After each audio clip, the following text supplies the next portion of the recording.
Hi friends, very good morning all of you. So how are you doing? I hope all of you are doing good. Today let us start our session with a new and very important chapter from exam point of view and also from your real life practice point of view. When you join articles, whenever you are doing company audits, this is going to be the life. Okay, so today's chapter is financial statements of companies. Financial statements of companies. So this is chapter 4 in your book. What is this chapter 4? Financial statements of companies. Put the heading. In this, two units are there. Financial statements of companies. In this, two units are there. Okay. First unit is preparation of financial statements of companies. Preparation of financial statements. Second one is cash flow statement. So this cash flow statement, accounting standard 3, both theory and problem solve we have done. Cash flow statements, this area already we have completed. So what is the leftover topic for discussion? Preparation of financial statements is pending. In this preparation of financial statements, we'll see some basic notes. Okay, like books of account, financial statements, that LKG topic, informative. Financial statement comprises balance sheet, P&L, cash flow statement, notes to account, statement of changes in equity. All this stuff will be there. And then as per section 128, what is proper books of account, all this stuff will come. These are the basics. And then they'll give you a big list of, in the ICI study material, if you open, 77 pages is there. More than half of it is theory only. Majority of the theory you will come across in your company law. For example, they'll give you what are various types of companies, definition of company. All this stuff, majority of the things you'll see in your company law portion. Now, as far as our accounting is concerned, paper 1, accounting is concerned, what are the areas that are there in preparation of financial statements? I just would like to show you the total scope. First one is, right now, calculation of effective capital. Calculation of effective capital. And the second one is, based on effective capital, managerial remuneration.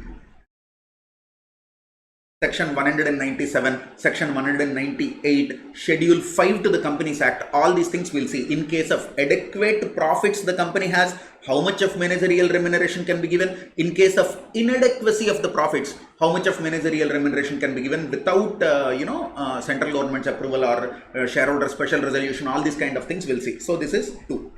Third one is divisible profits. Okay, here we discuss about dividends. How much of dividend can be declared? If the company has profits in the current year, what is the procedure? If the company wants to draw money from reserves, prior year profits, what are the conditions to be satisfied? All this stuff we'll see. Divisible profits. And then comes 4.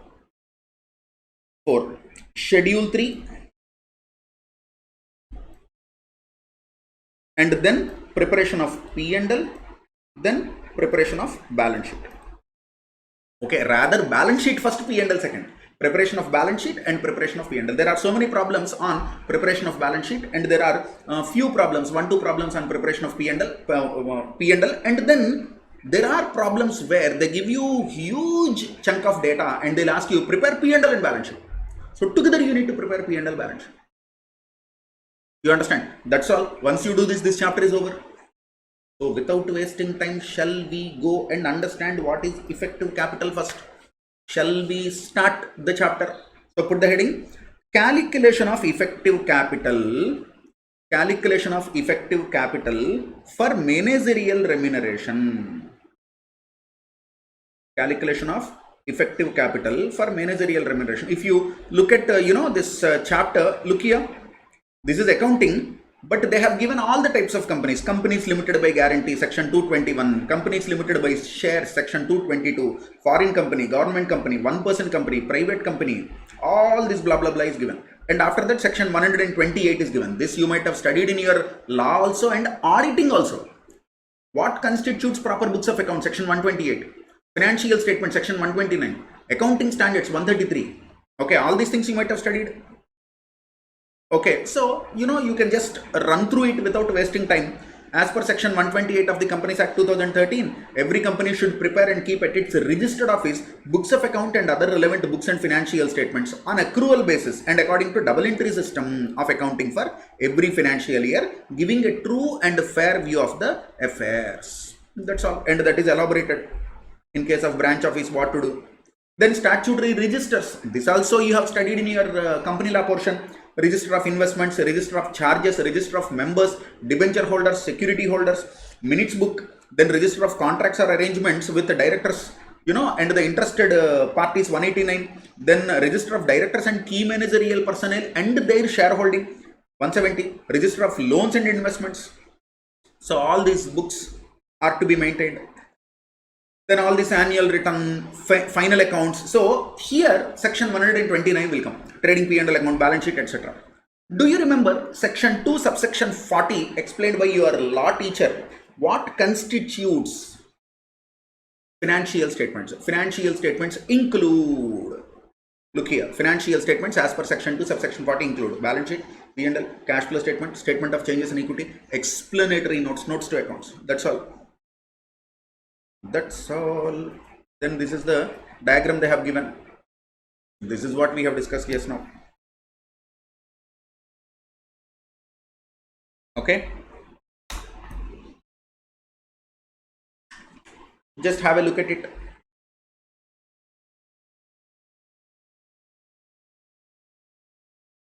(133) compliance with accounting standards.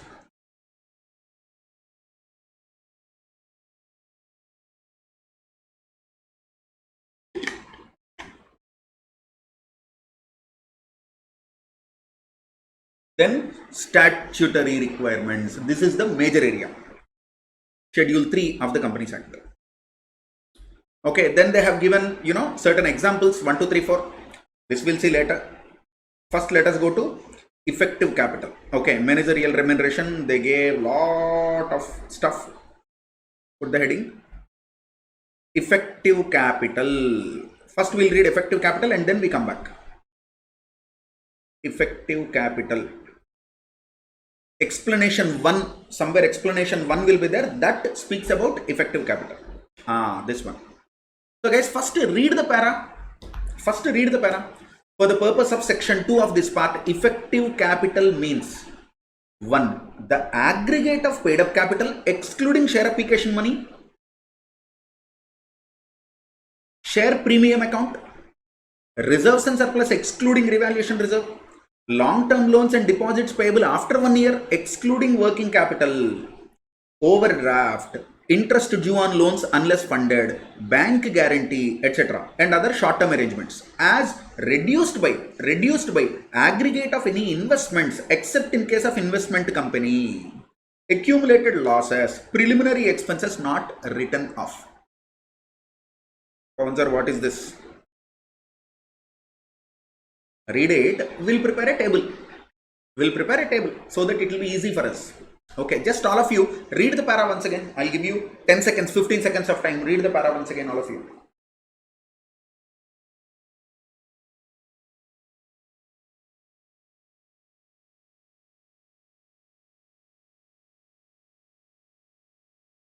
Read the para.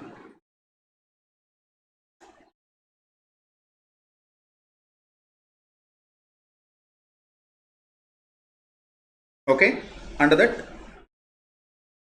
we'll put the heading effective capital and under that particulars rupees. EA. Under that 1. In EA category 1. Paid up equity capital XXX. 2. Paid up preference capital XXX. 3. Security premium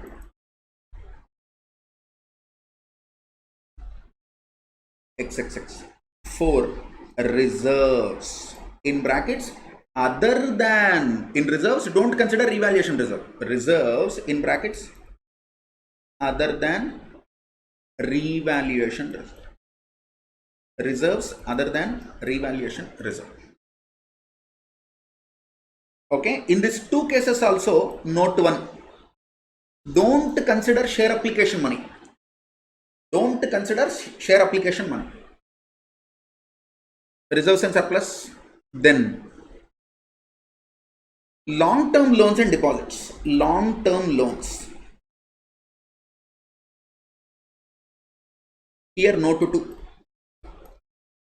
6, deposits payable after 1 year. If it is below 1 year payable, don't consider. Simple. If you have little understanding in financial management, we have seen capital employed is equal to equity plus debt. Same concept. Capital employed is equal to equity plus debt. That is what you are doing. But you are eliminating certain items. Share application money, then this revaluation reserves. These kind of things you are eliminating. That's all. So this is your A. This is your A. Then line gap B. B. Okay, now you need to subtract certain amounts as reduced by 1, investments in bracket note 3 for investment companies. Very important. Note 3 for investment companies. 2. P&L debit balance. If there is any P&L debit balance, accumulated losses.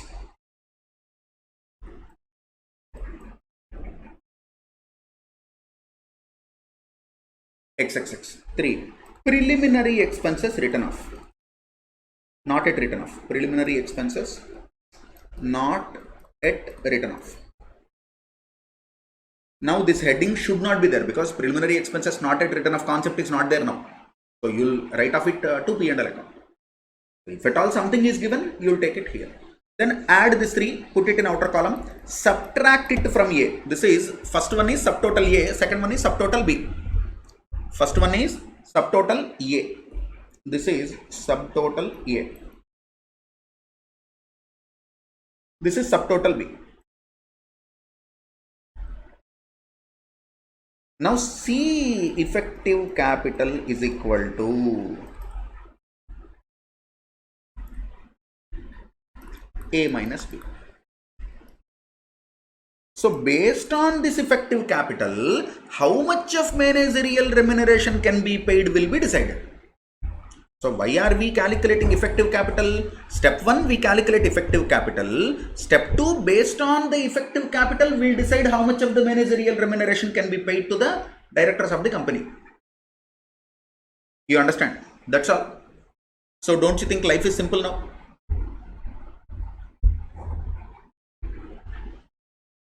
Okay, are you done? Just copy this. Then we'll see some problems. And we have to write note also.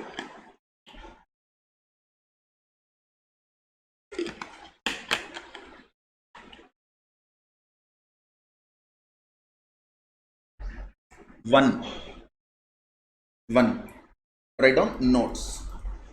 Under that 1. Share application money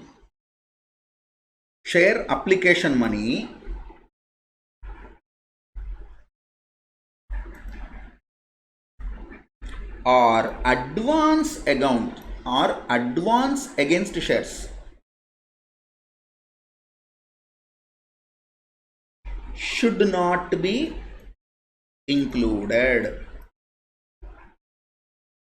or excluded. Don't take it. Share application money or advance against shares should not be included. This is note 1. So here I told you note 1. Next, here I told you note 2. Short-term loans, overdraft, cash credit deposits payable within 1 year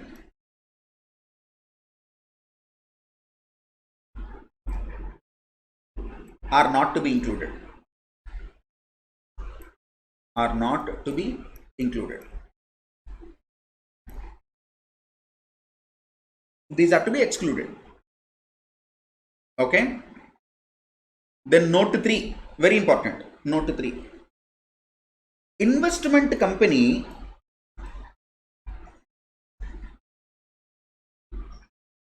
is a company whose principal business, investment company is a company whose principal business is to invest in shares, debentures and other securities of other companies. In case of an investment company,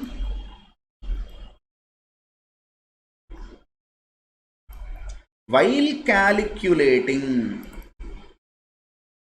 in case of an investment company, while calculating effective capital,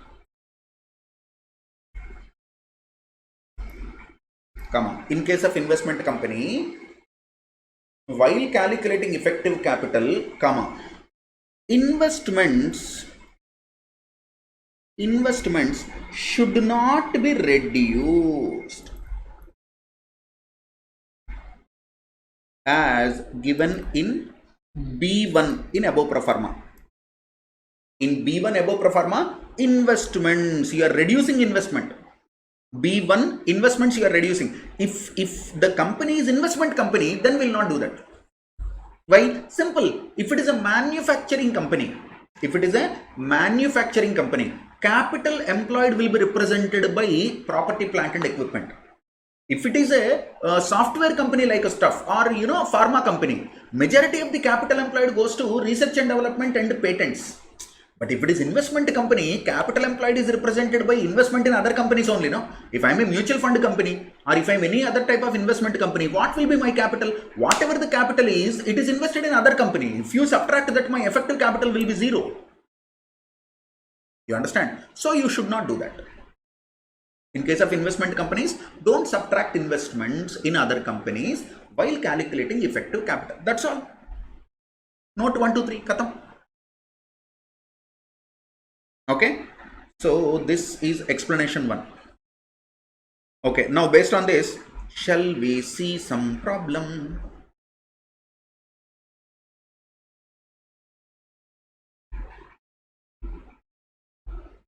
So we'll come back to all these provisions, but before that we'll do problem number 1. Problem number 1. Okay, the following extract of balance sheet of X Limited was obtained. Okay, balance sheet extract as at 31st March 21. Liabilities 20,000, 14% preference shares of rupees 100, 20 lakhs. Shall I consider this in effective capital? The answer is yes. 2 lakh equity shares of 100 each, 2 crores. Shall I include this? Yes. Issued and subscribed. Hello, wait. This is authorized capital. Don't take authorized capital. Okay, paid up capital you need to take. Wait. 15,000, 14% preference shares of 100 each, 15 lakhs. Shall I take this? Yes. 1,20,000 equity shares of 100 each, 80 rupees paid up, 96 lakhs. Shall I take 96 lakhs? Yes. Share suspense account 20,000. Hold on. What is that share suspense account? They have given the explanation. What is share suspense account? They have given.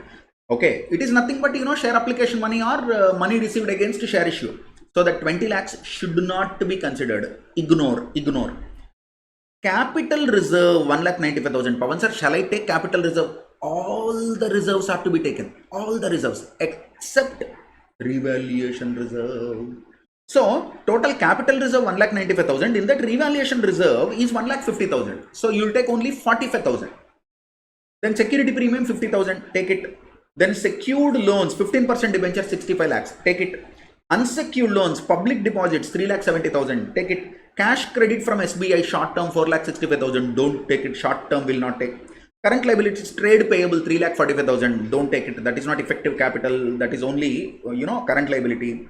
Assets, investment in shares, debentures, etc. 75 lakhs. Pavan sir, should I subtract this? It depends on what is the company. If the company is investment company, you will not subtract it. If the company is not an investment company, you will subtract. In the question, they'll tell you whether it is an investment company or no. In the question, they'll tell you. Then P&L account debit balance. Whatever the company it is, P&L account debit balance is to be subtracted. 15 lakhs 25,000. It is to be subtracted. Okay. Next, share suspense account represents share application money received on shares, the allotment of which is not yet made. So don't consider it. You are required to compute effective capital as per the provisions of Schedule 5. Would your answer differ if X Limited is an investment company? Oh my God. That means we need to do two solutions now. If X Limited is an investment company, if X Limited is not an investment company, other than an investment company. Okay. Two things we'll do. Okay, put the heading problem number 1.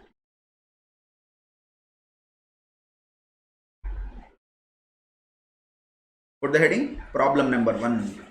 Statement showing calculation of. Statement showing calculation of effective capital of X Limited. Statement showing calculation of effective capital of X Limited.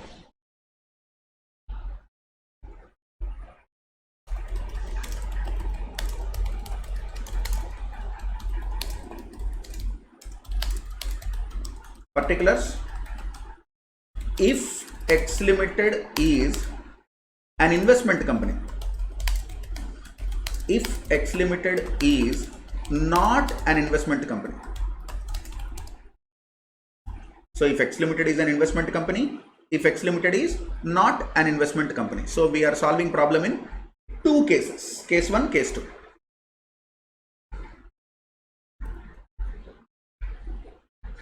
If X Limited is an investment company, X Limited is not an investment company.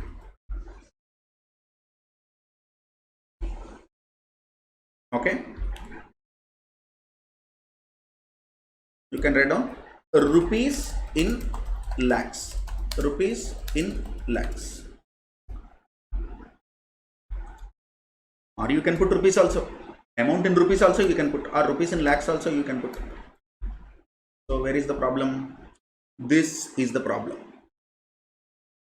Okay. So shall I take this issued capital? Equity share capital 96 lakhs. Equity share capital 96 lakhs. There will be only, or shall I write 96? Or we'll do in rupees, amount in rupees. 96 lakhs. There will be only one line difference between first column and second column, that is investment. In case of normal company, we subtract investments. In case of investment company, we do not subtract investment. Other than that, all lines will be same. Equity share capital paid up. Preference share capital. Preference share capital paid up. 15 lakhs, 15 lakhs. So we'll not take this share suspense account. Capital reserve other than revaluation reserve 45,000.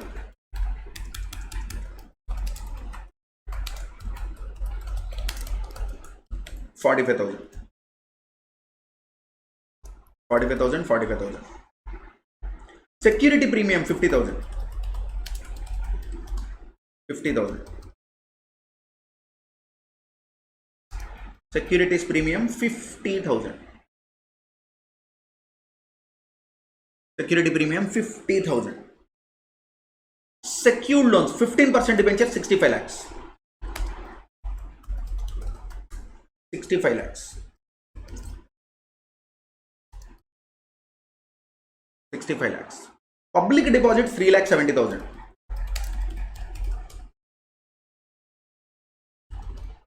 Public deposits 3,70,000. Cash credit will not take. Trade payable will not take. Then investment in shares, debentures, etc. less.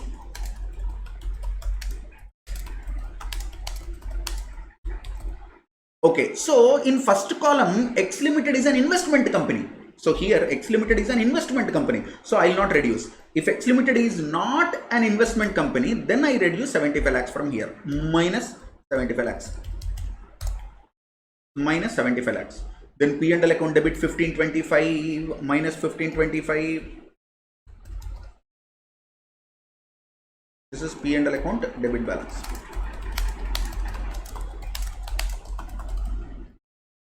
Okay, anything else? No, that is the answer. Effective capital is this. Ta-da! Ta-da! 61 crore 65 lakhs 40,000, 90 lakhs 40,000. Is it right? Oh my god, correct. That's all. 165 40, 90 40. That's all. So they have added up to this A and then these two line items B and then A minus B. Like that also you can, won't really make big difference. Okay. Not a statutory pro forma. So you can do it like this also. So guys, you understand this? This is our problem number 1. This is our problem number 1. Copy this.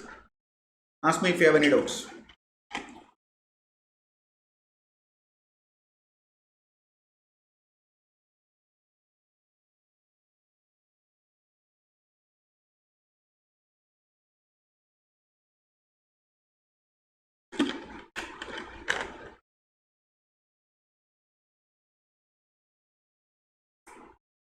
Are we done? Now we'll go to question number 2 at the end. Question number 2 at the end. Practice questions will be there, no? Practice yourself questions will be there in that question number 2.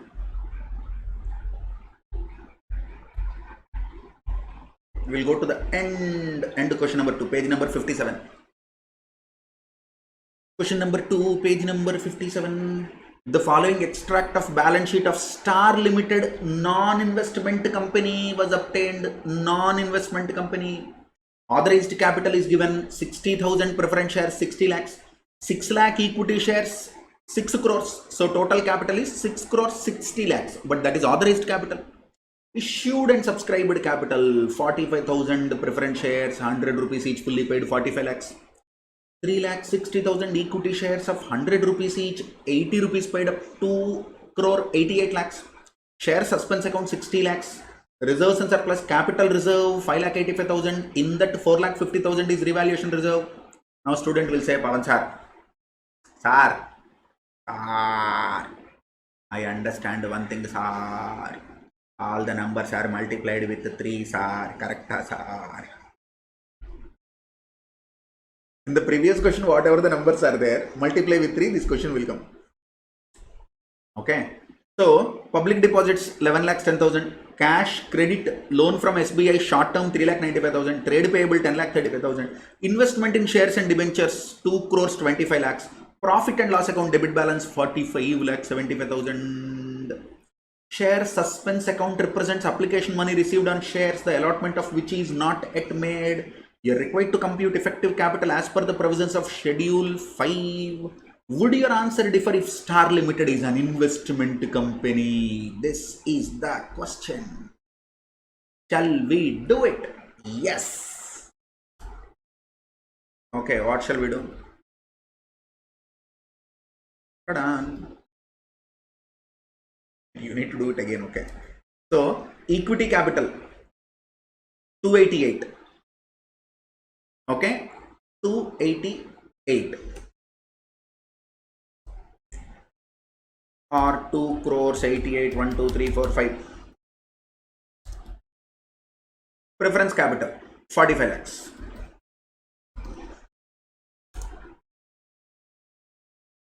Reserve 585 minus 450. It should be 135. Huh? 135. Securities premium, we'll take it, 1,50,000. Debentures, we'll take it, 1 crore 95 lakhs. Public deposits, we'll take it, 11 lakhs 10,000.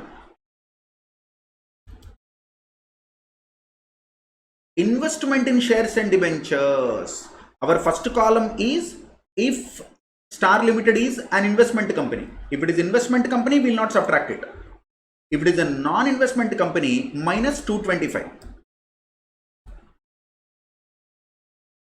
P&L account debit balance 4575.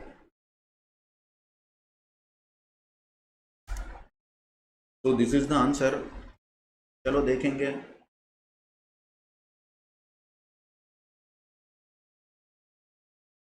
Answer to question number 2. Dear question number 2, where are you?